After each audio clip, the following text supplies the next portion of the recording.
ഓന്ത നിറം മാറുന്ന പോലെ ഞാൻ നിറം മാറില്ല, പക്ഷെ എന്റെ ശബ്ദത്തിന്റെ കാഠിന്യവും മോഡുലേഷനും എനിക്ക് ചുറ്റുമുള്ള സാഹചര്യങ്ങളെയും വ്യക്തികളെയും അനുസരിച്ച് ആ കാര്യം ഞാൻ പിന്നെ പറയാം. നമ്മുടെ ചേരാനല്ലൂർ ഗവൺമെന്റ് LP സ്കൂളിന്റെ ആനുവൽ ഡേക്ക് ഗസ്റ്റ് ആയിട്ട് എന്നെ വിളിച്ചിട്ടുണ്ടായിരുന്നു. ഗവൺമെന്റ് സ്കൂളിന്റെ ക്ലാസ് റൂമിൽ AC വെച്ചേക്കുന്നത് കണ്ടപ്പോൾ കൗതുകം തോന്നി. അത് സ്പോൺസർ ചെയ്തത് ഇവിടുത്തെ മുൻ HM ആയിരുന്നെന്ന് കേട്ടപ്പോൾ ആ കൗതുകം ഒന്നുകൂടി കൂടി. ടീച്ചേഴ്സിന്റെ കൂടെ നിന്ന് ഫോട്ടോ എടുത്തപ്പോൾ എന്നെ ആരും വിളിച്ചില്ലെന്ന് പറഞ്ഞ് അവസാനം ഓടി കയറി വന്ന് നമ്മളുടെ കൂട്ടത്തിൽ നിന്ന് ഫോട്ടോ എടുത്തതാണ് അവിടുത്തെ HM. അവിടെ എല്ലാവരും സിമ്പിൾ ആൻഡ് ഹംബിൾ ആയിട്ടുള്ള മനുഷ്യന്മാർ. പിന്നെ ആദ്യം പറഞ്ഞ ഓന്തിന്റെ കാര്യമില്ലേ, അതെന്താന്ന് വെച്ചാൽ എനിക്ക് മുന്നേ സംസാരിച്ചവരൊക്കെ നീണ്ട പ്രസംഗമൊക്കെ കാഴ്ചവെച്ചിട്ടാണ് പോയത്. എനിക്കാണെങ്കിൽ കുറെ നേരം അങ്ങനെയെല്ലാം ശ്രദ്ധിച്ചിരിക്കുവാണെങ്കിൽ അവര് സംസാരിച്ചതിന്റെ ആ ഒരു ശബ്ദകാഠിന്യവും മോഡുലേഷനും ഏതാണ്ട് കുറേശ്ശെ എന്റെ തൊണ്ടയിലും കയറിക്കൂടും. എപ്പോഴും അത്യാവശ്യം സ്പീഡിൽ സംസാരിക്കുന്ന ഞാൻ നിർത്തി സംസാരിക്കാൻ തുടങ്ങി. കുട്ടികൾ എന്നെ കണ്ടിട്ടുണ്ടോ?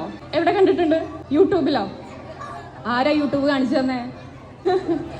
അപ്പോൾ എന്തായാലും യൂട്യൂബ് വിജ്ഞാനത്തിനും ആസ്വാദനത്തിനും പറ്റിയ ഒരു സോഷ്യൽ മീഡിയ പ്ലാറ്റ്ഫോമാണ്. പക്ഷെ നിർബന്ധമായും കുട്ടികൾ മാതാപിതാക്കളുടെ നിയന്ത്രണത്തിൽ മാത്രം യൂട്യൂബ് കാണുക. വരാമോ എന്ന് ചോദിച്ച് ക്ഷണിച്ചത് എൻ്റെ ഫ്രണ്ടും ഇവിടുത്തെ അധ്യാപിക കൂടിയായ മീരയാണ്. മീര പഠിക്കുന്ന കാലത്ത് നന്നായിട്ട് പഠിക്കുന്ന ഒരു കുട്ടിയായിരുന്നു.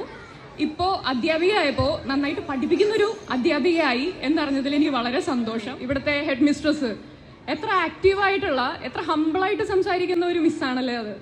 മിസ്സിന്റെ മേൽനോട്ടത്തിൽ ഇങ്ങനെയൊക്കെ സംഭവിച്ചില്ലെങ്കിലേ അത്ഭുതമുള്ളൂ. അതുപോലെ കുട്ടികളുടെ കഴിവും വാസനയും അറിഞ്ഞ് അവരെ പ്രോത്സാഹിപ്പിക്കാനായിട്ട് ഇവിടുത്തെ അധ്യാപകർക്ക് പറ്റട്ടെ. ഇപ്പോൾ ഇവിടെ കുരുന്നുകളായിട്ട് കാണുന്ന കുട്ടികൾ നാളെ വലിയ ലോകവേദികളിൽ ചെന്ന് നിൽക്കട്ടെ.